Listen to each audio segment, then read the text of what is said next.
The year 2025, a company called BYD sold 2.26 million electric vehicles. In the same year, Tesla sold 1.64 million electric vehicles. BYD, build your dreams. Except they are not building dreams anymore. They are making your dreams affordable. Electric cars at just $10,000. Not in some distant future, right now. Today, a factory worker in China can buy an EV for less than a used Toyota Corolla. And the price of Tesla's cheapest model, $40,000. For the first time in history, a Chinese automaker outsold Tesla. And this is not about who sold more cars last year. This is about two completely opposite philosophies colliding together. By 2030, one of these will dominate the biggest industry transformation in 100 years. The other will be fighting for their own survival. Today, we are exposing the hidden war between BYD and Tesla. Not comparing their cars, but comparing their survival strategies. Let's get started. Here's what nobody tells you about this rivalry.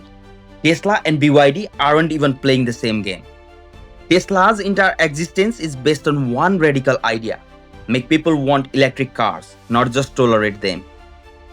Before 2008, electric vehicles were golf carts with doors. Slow, ugly, pathetic range. Then the Tesla Roadster dropped. 0 to 60 in just 3.7 seconds. Sexy as hell.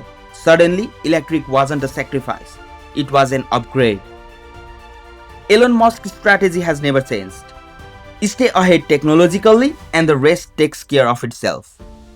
Be first to long-range EVs. First to build a proprietary charging network that actually works. First to push autonomous driving. First to make cars that improve through software updates like your iPhone. Tesla doesn't make cars, they make computers on wheels. This requires insane spending. Tesla drops roughly $3 billion a year on research and development, about 5% of their revenue.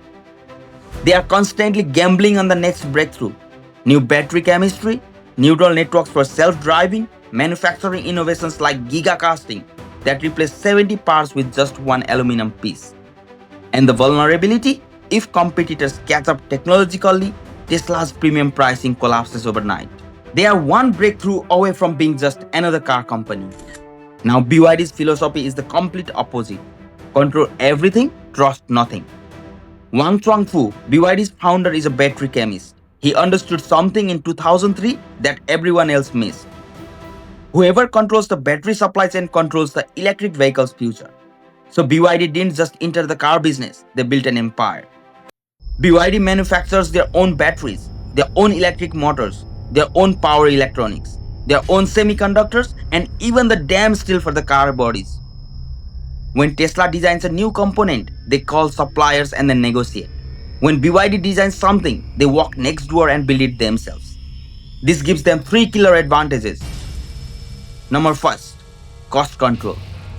No supplier margins eating profits. BYD's gross margins are lower than Tesla's, but their net margins, they are similar because they are not paying middlemen. Second, speed. Not waiting 6 months for a supplier to develop a part. BYD iterates them in weeks. Third, supply chain immunity. Remember 2021 when the semiconductor shortage crippled global car production? Ford, GM, Toyota, everyone shut down factories. But BYD, they barely slowed down. Why? They make their own chips. But here is the trade-off. This strategy required building factories for components they didn't even need yet. It required hiring thousands of engineers in fields outside automotive. It required playing a 20-year-long game while competitors focused on quarterly profits.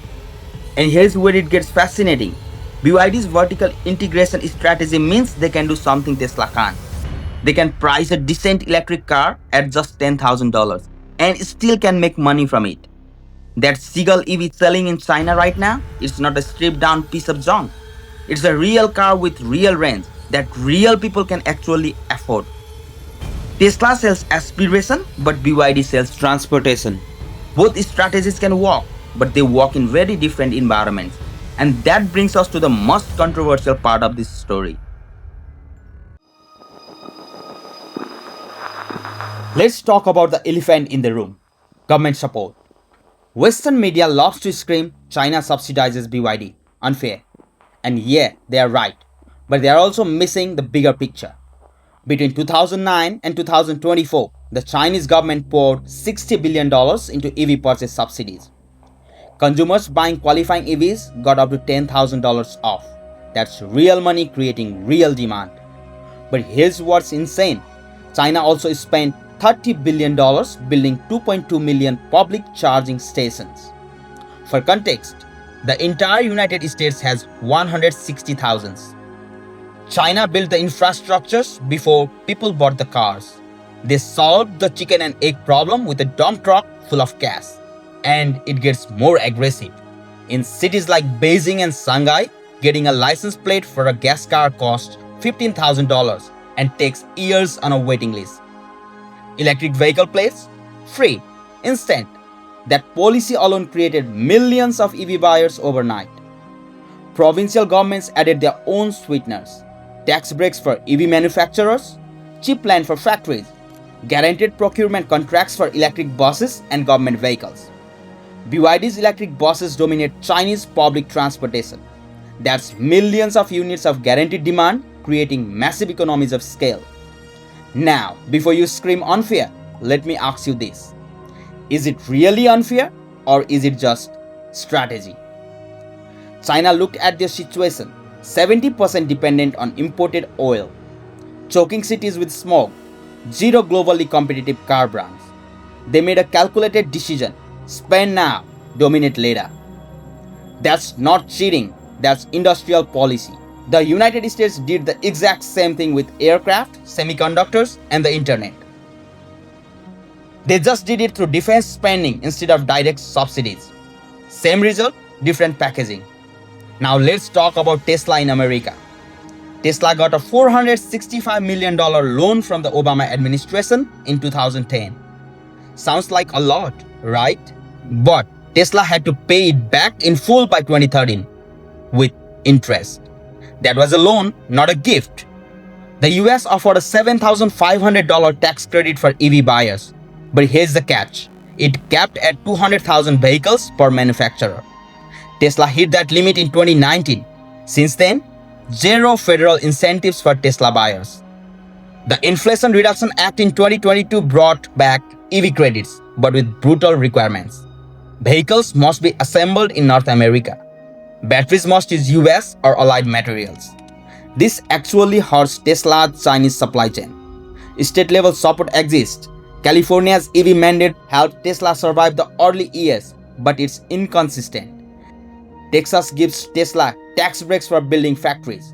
California now has politicians calling Tesla a corporate welfare queen. Here is the fundamental difference. China's support is coordinated, sustained, and strategic. They are playing a 20-year game with clear objectives. US support is fragmented, inconsistent, and changes every 4 years with new administrations. BYD operates in an ecosystem designed for their success. Tesla fights for survival every single quarter. And this explains everything about their strategies.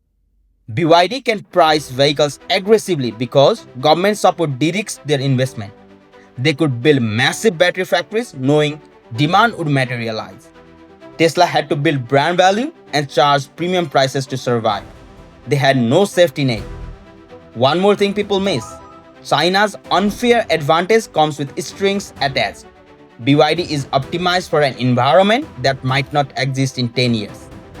If subsidies dried up or geopolitical tensions explode, their entire model is at risk. Tesla's advantage? They learned to win in hard mode. That breeds resilience.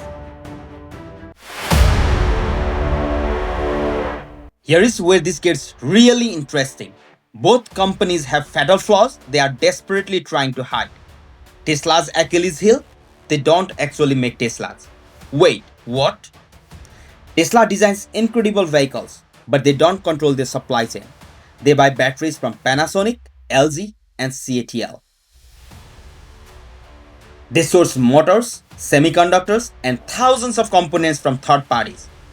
During the 2021 supply crisis, Tesla was at the mercy of their suppliers. Meanwhile, BYD was building cars. And here's Tesla's second vulnerability: scale. Tesla made 1.8 million vehicles in 2023. Impressive growth, but BYD made over 3 million. Scale means lower costs. Lower cost means you can price more aggressively. Tesla is losing the cost war because they can't match BYD's volume. Third issue: quality control. Consumer Reports consistently ranks Tesla below average for initial quality. Panel gaps, paint problems, interior rattles. For a premium brand charging luxury prices, this is poison. Fourth, price erosion. Tesla has cut prices dramatically over the past 2 years. The Model 3 started at $50,000 in the US, now it's around $40,000. They are sacrificing margins to defend market share. That's not a position of strength. And the big one, China race. China is Tesla's second biggest market, representing about 30% of the deliveries. But Tesla's market share dropped there from 15% in 2020 to 9% in 2024. Chinese consumers are choosing local brands. If geopolitical tensions escalate or if Chinese nationalism intensifies, Tesla could lose access to 30% of their revenue overnight. Now, BYD's fatal flaw. Nobody outside China knows who they are. In the West, BYD is either unknown or dismissed as cheap Chinese cars. Building brand equity takes decades and billions in marketing. Tesla built it over 15 years of Elon's Twitter antics and viral stunts. BYD is trying to do it in 3 years with billboards.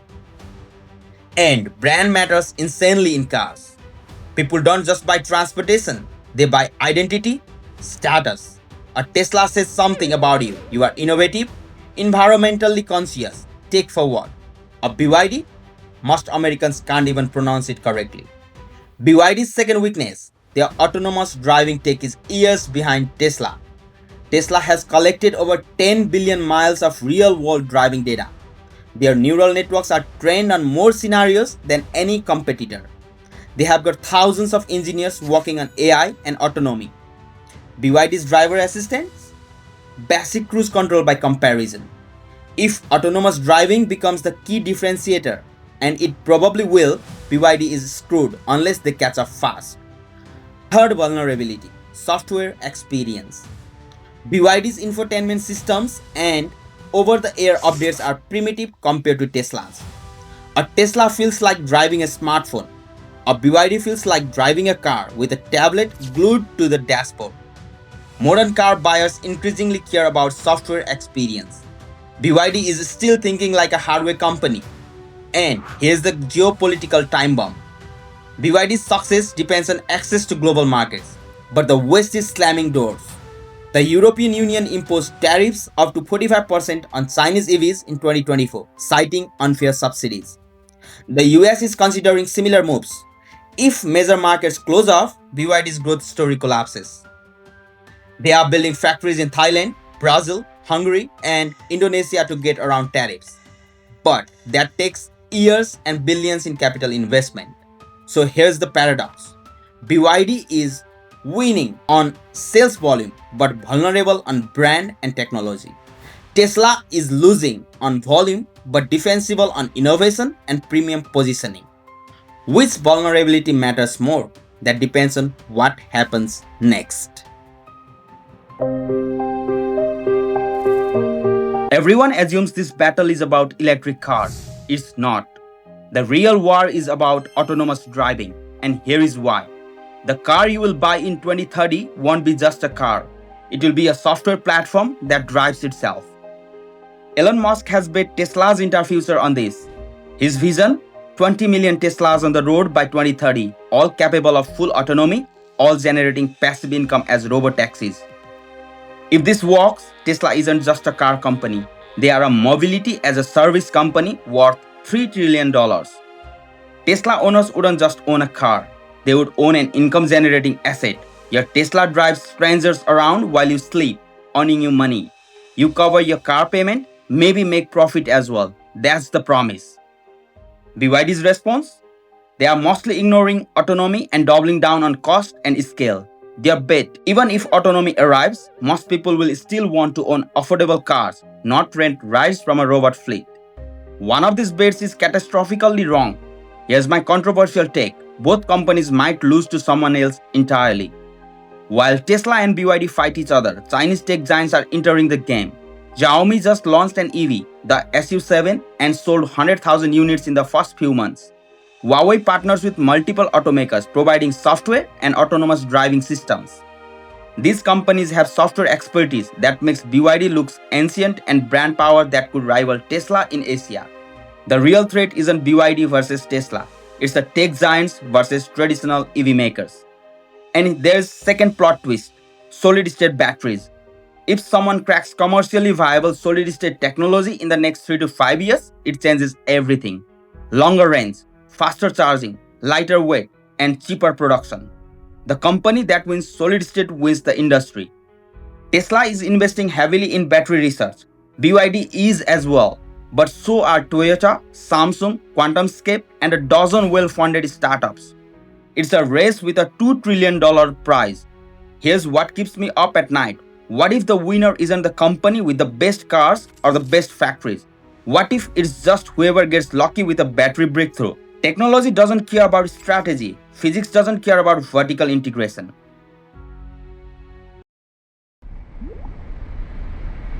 Alright, let's get to predictions. Who wins by 2030? Volume winner, BYD. They will probably sell 6 to 7 million vehicles annually by 2030. Sheer scale and cost advantages will dominate developing markets. Southeast Asia, South America, Africa, and the Middle East. Places where a $15,000 EV matters more than a software platform or a status symbol. Premium winner, Tesla. They will sell 4 to 5 million vehicles at higher margins, focused on North America, Europe, and wealthy buyers in Asia. Their brand power and technology leadership protect them in premium segments. But here's the real predictions. Profitability, not volume, determines the winner. BYD might sell more cars but makes less money per car. Tesla might sell fewer cars but generate massive recurring revenue from software services, autonomous features, charging network fees, and energy storage products. Think Apple versus Samsung. Samsung sells more phones, Apple makes more profit. That's the future of EVs. Now, the wild card, geopolitical fragmentation. By 2030, we'll likely have separate technological ecosystems, a Chinese EV sphere and a Western EV sphere. Different charging standards, different autonomous driving systems, different software platforms, different supply chains. BYD dominates their sphere, Tesla dominates theirs. Neither's achieved true global hegemony, but here's what really makes us think. What if autonomous driving takes another 10 years to actually work? What if solid-state batteries remain perpetually 5 years away? And what if consumers just want normal, affordable cars that happen to be electric? If that happens, BYD's boring strategy of vertical integration and cost control becomes the smartest play ever. And Tesla's valuation built on promises of robotaxis and revolutionary technologies, it crashes by 60%. That's the scenario Wall Street isn't pricing in. The BYD versus Tesla battle is really about two definitions of the word dream. Tesla named themselves after a genius inventor who died broke, chasing impossible visions of wireless electricity and limitless energy. BYD literally means build your dreams. But they stopped selling dreams. They started selling $10,000 cars to people who just need to get to work. One company says, dream big, pay premium, join the revolution and change the world. The other says, your dream is simpler than that. Here is an affordable car that happens to be electric. In Silicon Valley, owning a Tesla is living the dream. In Jakarta or Lagos or Kathmandu, owning any electric vehicle is the dream. Same product category, different universes. And that's why both companies will probably win. They are not fighting for the same customers. They are not even fighting for the same definition of success. State-directed industrial policy versus market-driven innovation. Accessible dreams versus aspirational ones. Volumes versus profit. Cost leadership versus technology leadership. By 2030, both will be bigger. Both will be more successful than they are today. But their paths will never cross. Tesla will chase autonomy, premium experiences, and the future of mobility. BYD will chase scale, affordability, and democratizing electric transportation. The real question isn't which company wins, it's which dream does the world need more. If you want more analysis that exposes what everyone else misses about technology, geopolitics, and the forces shaping our future, subscribe to FactoPiaX. We break down complex topics before they become mainstream. Now, your turn. Are you team accessible transportation or team technological revolution? Which version of Build Your Dreams win by 2030? Drop your prediction below. Thank you so much for watching, and we will see you in the next one.